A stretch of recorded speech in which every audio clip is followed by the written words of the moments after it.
TikToks that make you popular at school. TikToks that only sleep-deprived people will get. TikToks that increase your melatonin. We've all watched 1, 2, or 7 of these videos. If you're somehow living under a rock for the past year or so, you've probably still heard of TikTok. It's the first social media app that's totally not a data sink for the Chinese government, and is the first social media app that makes millennials and early Zoomers realize that they're no longer with it. I used to be with it, but then they changed what it was. Now what I'm with isn't it, and what's it seems weird and scary to me. It'll happen to you. A little context for the random alien that's going to be documenting human culture after nuclear war wipes us off the face of the earth. Or, I guess recently, Corona.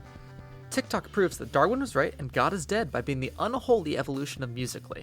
People dub over popular songs with sound bites in order to recontextualize them to be what can almost be called comedy. To be fair, there's a bunch of new and clever creators making their mark on this app. However, it's not hard to see that it's one Disney copyright strike away from being taken off the App Store. Now, you're probably asking yourself, Tristan, why the long, unnecessary introduction? Really, it's because this video took me long enough to make. And I need to start somewhere.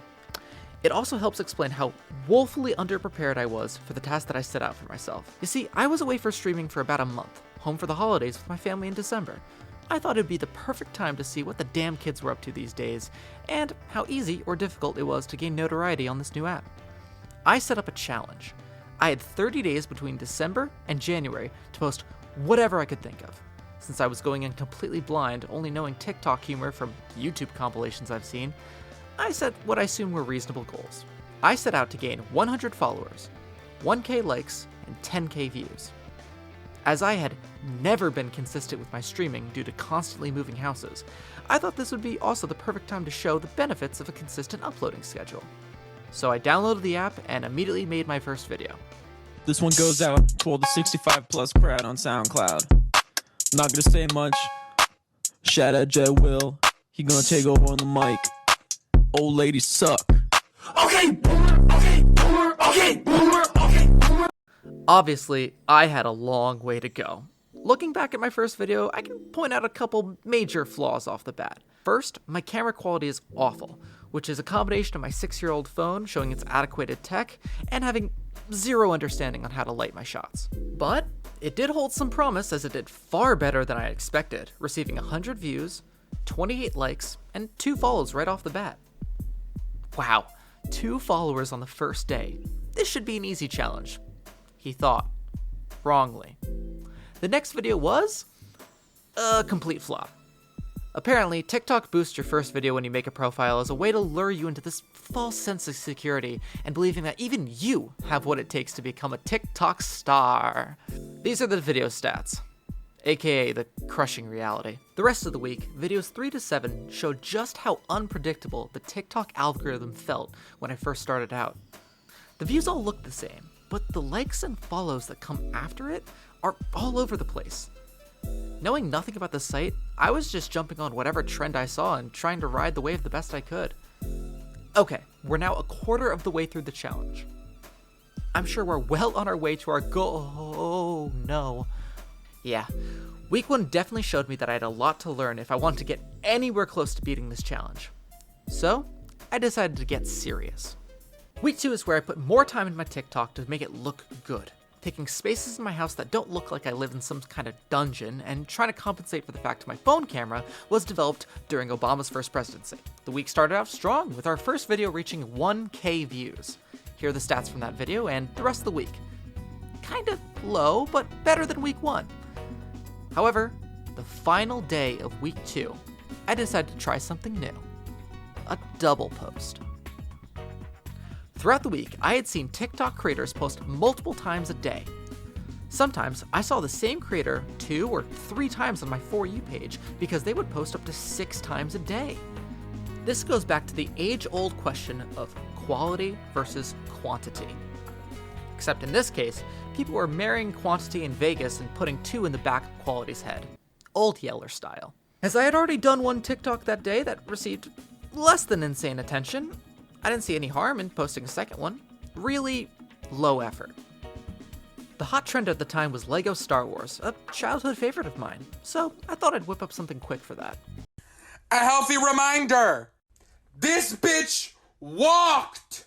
She fucking strutted that runway, mama, so that Peppa could run! Simple, right? Well, what if I told you this little video netted me 30 followers? People really seemed to like this one, and I caught the trend early enough to be in on the joke. This one video really boosts week 2 stats, showing some actual progress to our goal. We're halfway through. This is where I start to ramp up the quality.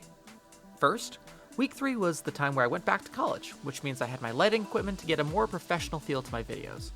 On top of that, I just so happened to be eligible for a discounted phone upgrade through my carrier, and got an iPhone 8 with a better camera. I MacGyvered a fake phone holder using an old tripod and a heavy-duty paperclip, and made myself a half-decent setup.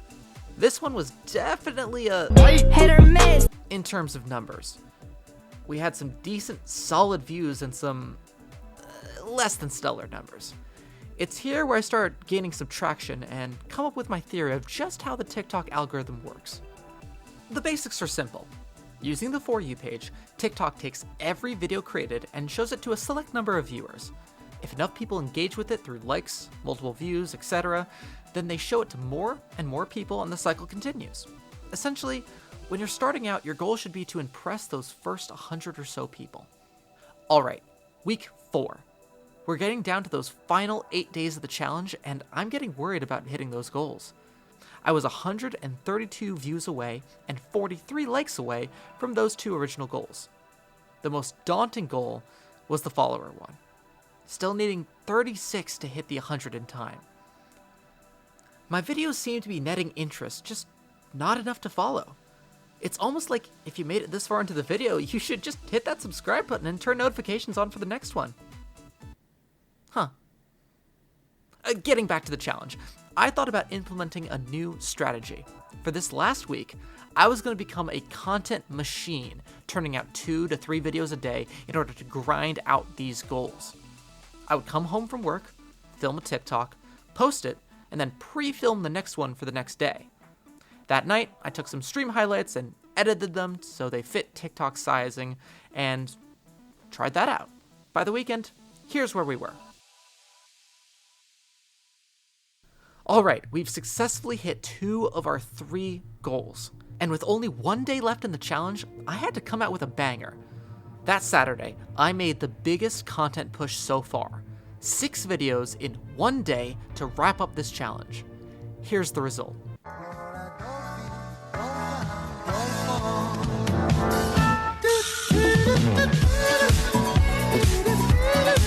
See this video here?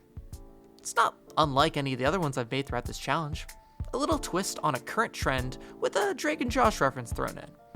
At best, I thought I could get 1 or 2 people to exhale out their nose a bit harder than before. In the first day, what do you think the video got, considering our previous track record? 100 views? 1,000 views? Yeah, try 200,000 views. This little video here saved the challenge, allowed me to hit all of my goals. Even more so, if I'm going off views alone, this one video eclipses both my stream views and my YouTube views combined. With this challenge being over, what did I learn from my new experience? Well, for starters, I've developed a passionate love-hate relationship with this app. The majority of content is stolen, extremely cringy, not interesting, and at worst, it's a bunch of underage teens sexualizing their body for views. And if you think I was going to show you an example of that, you are the problem, and why don't you take a seat right over there? But it is still a really cool app in terms of creativity. I've been following a couple cool trends that I thought were insanely nice, like the transitions or editors that do crazy effects. Although I'm done with my challenge, I'll probably still make a video here or there on TikTok, so make sure you go follow me there. While you're at it, make sure you follow me on YouTube and Twitch. Yes, you heard me right, Twitch. I'm probably not going to make a video on that anytime soon, so if you're curious, ask me on stream why I made the move. Instead of liking, I wanted you to share this video with a friend who's trying to get TikTok famous, so maybe this can help them. That's it for me, everyone. I'll see you all soon with the next video. Whenever that may be.